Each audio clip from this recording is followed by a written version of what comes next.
Krompir je višegodišnja zeljasta biljka.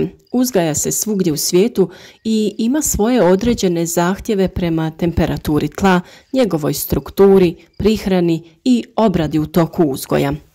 Baš u ovo vrijeme ljudi već razmišljaju o ranoj sjetvi krompira. Često u komentarima na našem kanalu i Facebook stranici dobivamo pitanja upravo vezana za to. Nadamo se da ćemo vam u ovom videu dati odgovor na to i druga pitanja vezana za uzgoj krompira.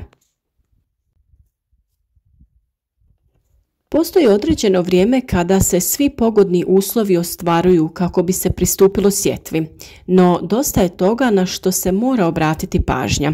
Najveći faktor u ranoj sadnji ima vrijeme, vremenski uslovi i mogućnost pojave mraza.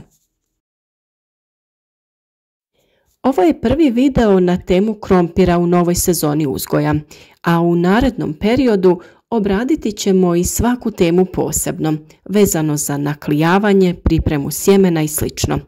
Zato zapratite naš kanal, a klikom na zvonce pored osigurati ćete sebi obavijesti o svakom novom videu, te tako biti u toku sa radovima u vrtu. Bilo da se radi o uzgoju u plasteniku ili na otvorenom, potrebno je odraditi određene korake. Uzgoj u zaštićenom prostoru omogućava raniju sadnju, samim tim i ranije ubiranje plodova. Ipak to ne znači da se zimi može uzgajati bez da osigurate posebne uslove poput grijanja. U nastavku ćemo reći kako da obradite tlo, koja hranjiva da dodate i kada da pristupite samom sijanju krompira. Najpogodniji su lakši tipovi tla, propusna, rastresita, pjeskovito-humusna i pjeskovito-ilovasta tla sa mrvičastom strukturom, bogata mineralnim i organskim tvarima te sa povoljnim vodozračnim obilježjima. Krompiru ne odgovaraju teška zamočvarena tla sa visokom razinom podzemnih voda. Podnosi nešto kiseliju reakciju tla, a optimalni pH je 5,4 do 6,5. Obrada tla počinje ljetno-jesenskim oranjem na dubini oko 15 cm kojom sprječavamo razvoj korova i gubitak vlage u tlu. Vrlo često sa osnovnom obradom u tlo se unosi i odgovarajuća količina stajskog gnojiva, otprilike oko 25 tona po hektaru.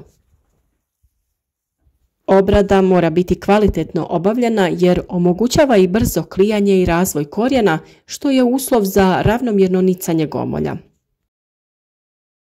Pri sijanju možete dodati i pepeo drveta, ali to je posebna tema u kojoj video možete potražiti na našem kanalu.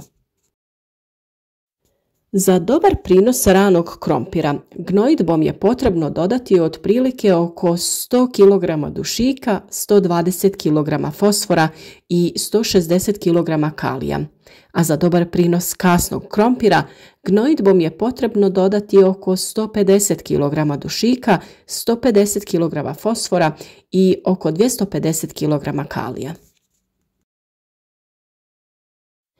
Za organsku gnojidbu krompira najčešće se koristi stajsko gnojivo. Ono sadrži sve makroelemente poput dušika, fosfora i kalija te mikroelemente poput bakra, cinka i mangana. Pozitivna svojstva organske gnojidbe stajnjakom očituju se u povećanju humusne komponente tla i samim tim bržem zagrijavanju tla u rano proljeće, kada su potrebne malo više temperature za sam rast i razvoj klice gomolja.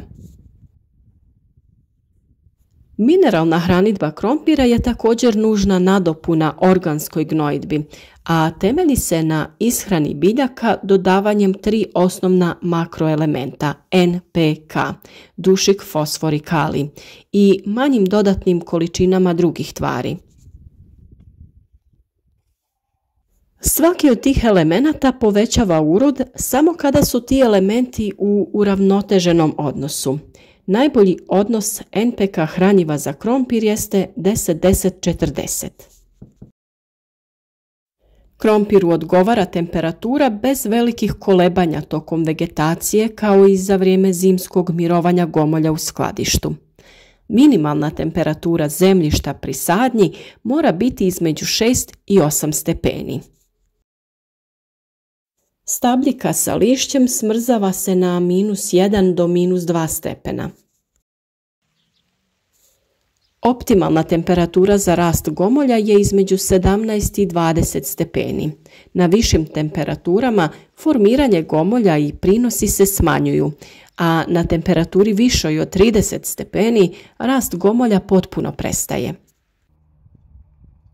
Optimalna temperatura za naklijavanje jeste između 12 i 15 stepeni, što ubrzava proces za 10 do 12 dana.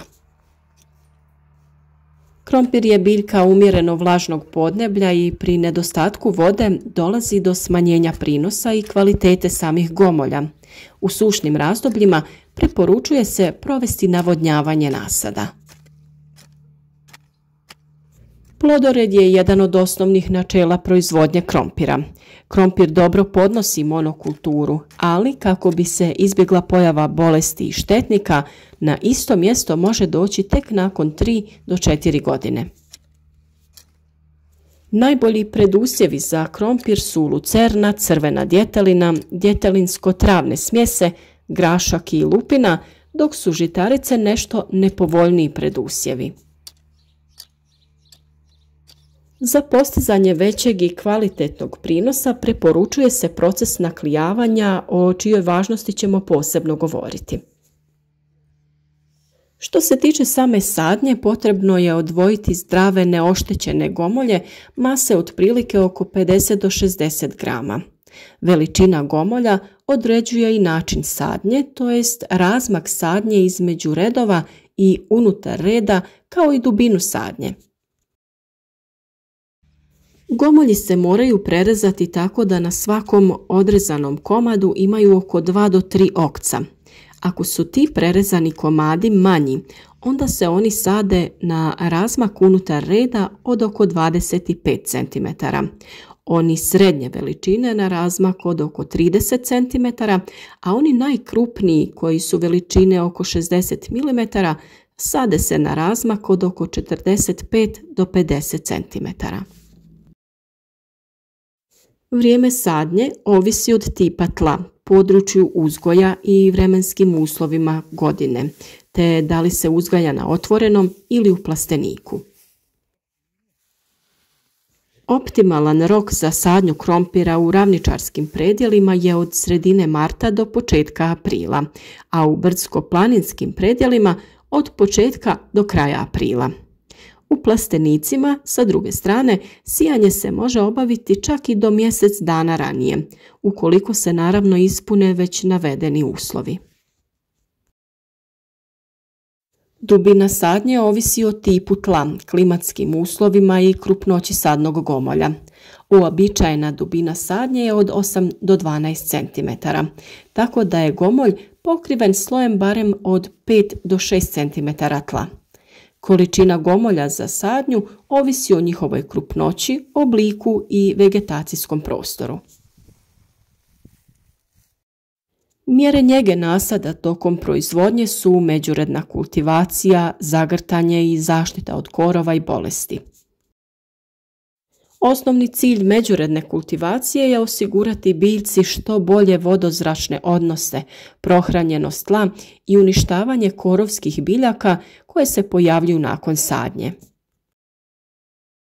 Nagrtanje zemlje se provodi kod visine biljaka od 15 do 20 cm kako bi se korijenovu sustavu i stolonima na kojima će se oblikovati gomolji stvorilo dovoljno prostora za rast u nekoliko etaža. Nagrtanje treba provesti u optimalnom vremenskom roku pri određenoj visini biljke jer kasnije može se oštetiti dijelove biljke. U ovom videu ste slikovno mogli vidjeti cijeli proces uzgoja krompira, sijanje, prihranu, nagrtanje, neizostavno malčiranje kako bi se sačuvala vlaga i postigla krupnoća plodova. Također ste vidjeli kako smo sijali krompir u plasteniku pred kraj zime, te uzgoj krompira iz ljuski. U dogledno vrijeme govoriti ćemo o svakoj temi posebno, kako se naklijava krompir, kako se reže sjeme, načinu sijanja i mnogim drugima. Tako da je sada pravo vrijeme da zapratite naš kanal kako bi na vrijeme dobili obavijest o svakom novom videu i pratili radove u vrtu. Podijelite video koji vam se sviđa sa vašim prijateljima na društvenim mrežama kako bi i oni vidjeli naše video savjete, a naravno u komentarima nam pišite kako vi uzgajate krompir i ako imate posebne neke trikove kako da to bude što uspješnije.